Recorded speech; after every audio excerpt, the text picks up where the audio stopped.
Ya tenemos en línea el primer entrevistado del día. Bueno, vamos a recibir con el gusto de siempre a Nicolás Fuster, que es magíster en Relaciones Internacionales. ¿Cómo te va, Nicolás? Buenos días, bienvenido al programa. Muchas gracias, ¿qué tal? ¿Cómo están? Marcelo, Melissa, un placer visitarlos otra vez. Bueno, el gusto es nuestro, como siempre, para charlar unos minutos de lo que está pasando en Europa y por sobre todas las cosas de lo que está pasando en España, ¿no? Porque hay una terrible crisis política interna debido a que los servicios de inteligencia españoles parece que no hacían el trabajo que tenían que hacer, ¿no? Sí, ahí eso es una cuestión que entra en un cuadro un poco más grande, que es el tema del espionaje, ¿no? Dentro de los Estados miembros de la Unión Europea, ¿no? Este programita que se llama Pegasus, que permite entrar en un teléfono celular y aunque haya mensajes encriptados, acceder a ellos, acceder al micrófono, acceder a conversaciones, acceder a fotografías, acceder a toda la información. Ese programa había sido originalmente pensado para terroristas y criminales, ¿no? Criminales, ¿cómo decir?, importantes. Y claro, muchos Estados miembros lo terminaron utilizando para espiar a opositores, especialmente en Hungría y especialmente en Polonia. Ahora, en España hay una doble noticia, que es que por un lado, autoridades españolas, bueno, por ejemplo, Pedro Sánchez, ¿no?, presidente del gobierno, habría sido espiado con este programa y a su vez los servicios de inteligencia españoles habrían espiado a separatistas catalanes, ¿no? Entonces es como que no es solamente el espionaje sobre políticos independentistas catalanes, sino también en el mismo ejecutivo español por parte de actores externos a España, ¿no? Es un programa de inteligencia israelí, ¿no? Es un programa de inteligencia que fue creado por una empresa israelí, una empresa privada israelí, ¿no? Sí. Entonces el Parlamento Europeo recientemente creó una comisión con un nombre larguísimo, que me lo noté, Comisión de Investigación encargada de examinar el uso del programa espía de vigilancia Pegasus y otros programas equivalentes. O sea, quiero decir, reviste una importancia notoria, ¿no? Ya que el Parlamento Europeo, digamos, se va a dedicar a investigarlo. Recientemente hubo la primera reunión de esta comisión, que fue con expertos, para que, bueno, expertos puedan exponer y a partir de ahí orientar un poco el trabajo de la comisión, ¿no? Entonces, sí, el espionaje a separatistas catalanes, digamos, entra en este escenario. A la vez el gobierno español depende mucho del apoyo de los separatistas catalanes, ¿no? Entonces, digamos que tiene una especial atención para no ¿cómo decir?, decepcionarlos de ninguna manera, porque eso podría hacer caer al gobierno, ¿no? Entonces, inmediatamente la directora de la Oficina de Inteligencia Española fue separada de su cargo inmediatamente. Bien. Luego de 26 años, creo que esto. Ahora digo, ¿por qué a los gobiernos les cuesta reconocer que se han equivocado? Digo, esta cosa negacionista, ¿no? La ministra de Defensa española, Margarita Robles, dice, la jefa de inteligencia no fue destituida, fue sustituida. Digo, a ver, decime, ¿hay alguna diferencia entre destituir y sustituir? Bueno, a ver, a nivel práctico no. A nivel narrativo, sabes que los gobiernos necesitan una narración. ¿Cómo juegan con las palabras, No digo que sea yo no digo que la narración sea una cosa buena ni mala, ¿no? Cosa que en Argentina llamamos el relato. Sí. Eso fuera de Argentina se llama narración política. Y los gobiernos necesitan yo no creo que sea algo malo de por sí, porque quizás vos tomás una medida que vos como gobierno sabés que en realidad a largo plazo va a generar beneficios, pero es una medida impopular, de repente. Puede pasar, entonces vos tenés que explicar por qué, y bueno, todo eso forma parte de la narración. No creo que la narración en sí sea una cosa mala. Creo sí que esta intención, como vos nombrás, de la ministra española de, ¿cómo decir?, suavizar un poco, claro, el hecho de haber echado a una funcionaria, bueno, quiere decir que ¿por qué estás tratando de maquillarlo? ¿Por qué no decís, sí, la echamos porque lo que hizo, no sé, a nosotros no nos gusta? Y sí, pero bueno, quien hace política, ¿cómo decir? caen estas cosas. Bueno, por lo menos Pedro Sánchez tiene la banda y el bastón, ¿no? Tiene poder. No como el Pedro presidente Sánchez nuestro que no tiene poder, digo. Tiene la banda, el bastón, pero no tiene el poder. Pedro Sánchez tiene un poder, mirá, curiosamente, yo entiendo lo que te referís, en buena parte lo comparto, pero curiosamente Pedro Sánchez depende del apoyo para no perder consenso, para que no caiga el gobierno.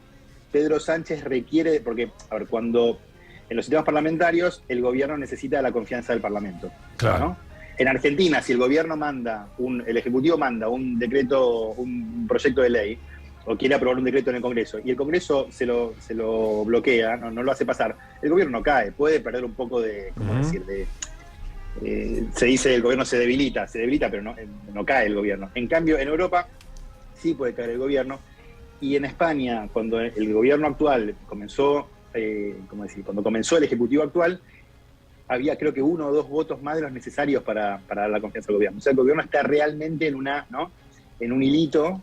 Bien. Que por ahora Pedro Sánchez viene haciendo equilibrio, pero necesita satisfacer, ¿no? a fuerzas.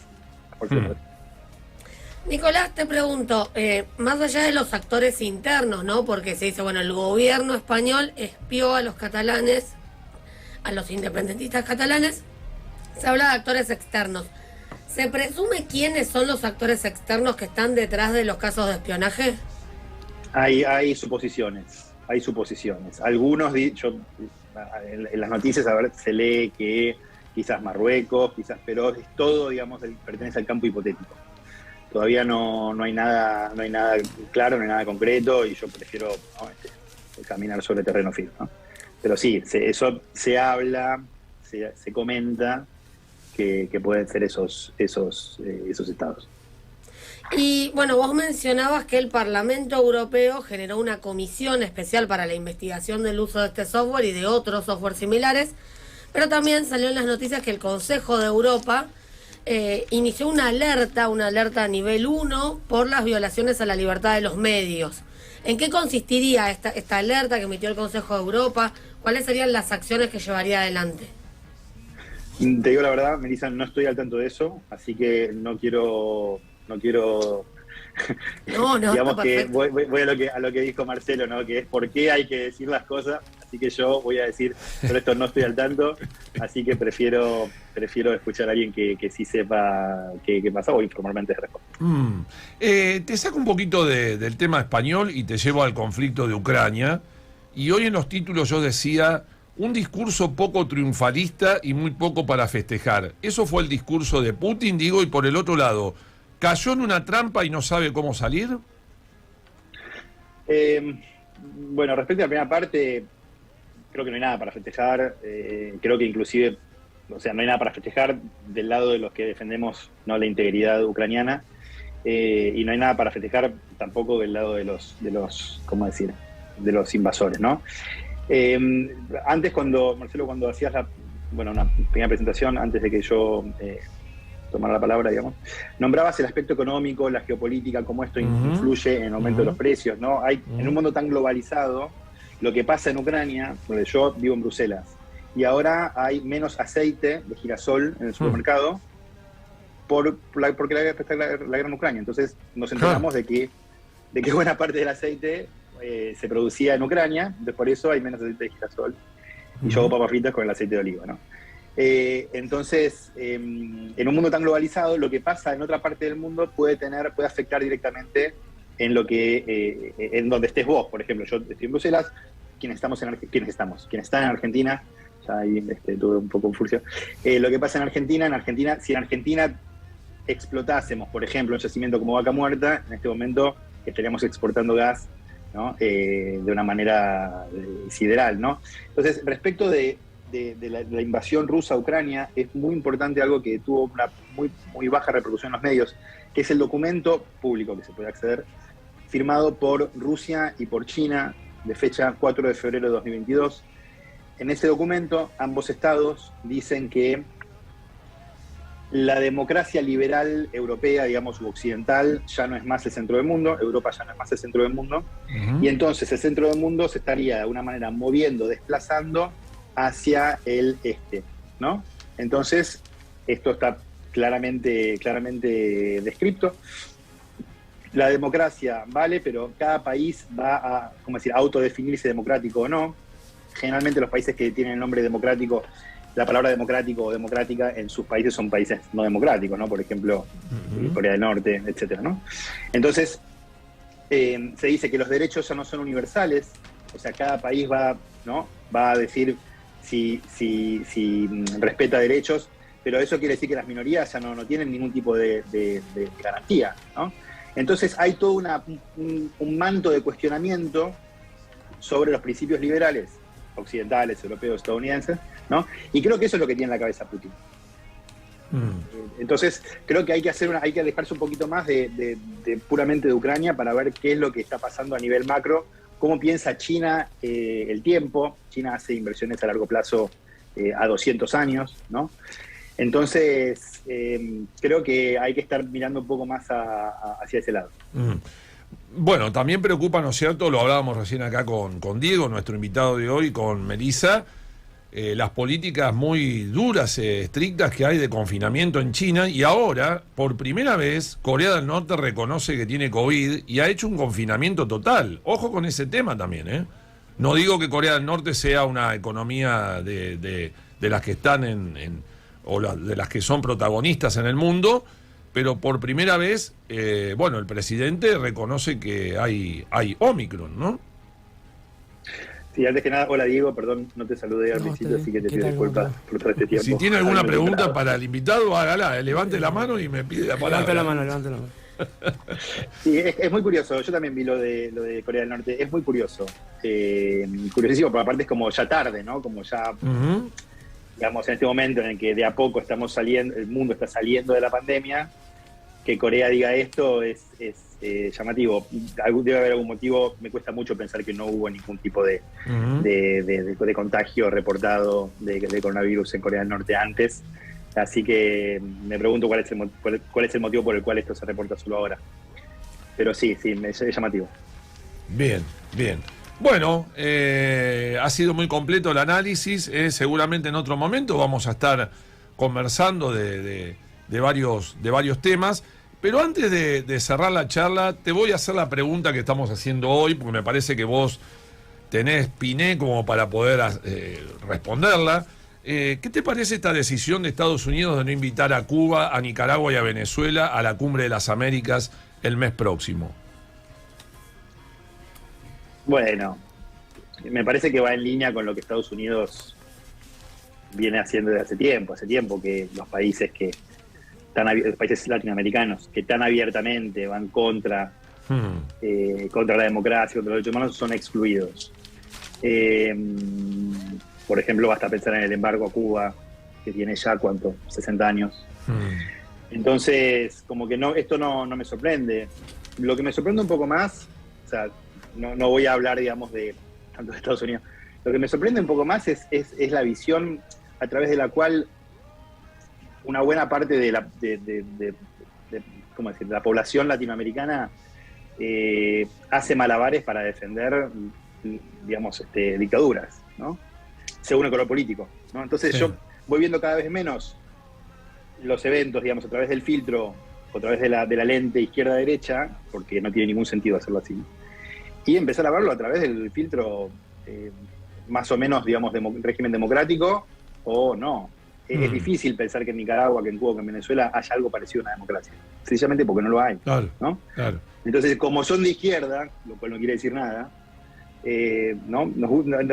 cerramos un ojo, ¿no? Mirá, no se puede cerrar un ojo. Entonces, ¿qué me parece a mí la decisión de Estados Unidos? Bueno, no sé, no me parece. Si Estados Unidos puede decidir a quién invitar y a quién no invitar, tan desacertada quizás no me parece. Primero hay que empezar por el placar de uno, ¿no? Para meterse en el placar del vecino, digo, porque Estados Unidos... Eso también, porque Estados Unidos, todos sabemos que Estados Unidos a veces, según conveniencia, digamos, defiende regímenes poco democráticos, sin duda.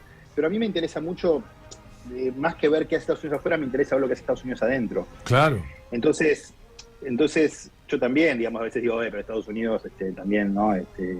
Como tiene una doble vara, etcétera. Pero si vos vas a ver lo que hace, Marcelo, si vamos a ver lo que pasa dentro de Estados Unidos, en el año 1776 se creó el Río de la Plata.